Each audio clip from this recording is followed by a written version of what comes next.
આજ રોજ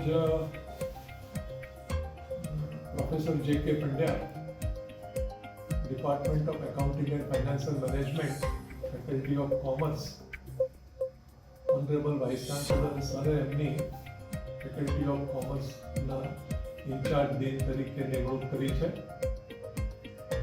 ડીન તરીકેનો કાર્યભાર સંભાળ્યા પછી એક આનંદની લાગણી તો અનુભવું છું, પણ સાથે સાથે એક જવાબદારી પણ છે.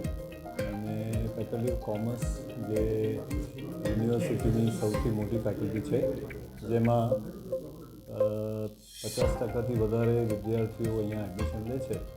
તો એક ડીન તરીકે વિદ્યાર્થીલક્ષી અને કોમર્સ ફેકલ્ટીનું સંચાલન કેટલું સારું ચાલી શકે અને ફેકલ્ટી ઓફ કોમર્સમાં ભણતા વિદ્યાર્થીઓને કેટલો શૈક્ષણિક લાભ તેમજ એ લોકોના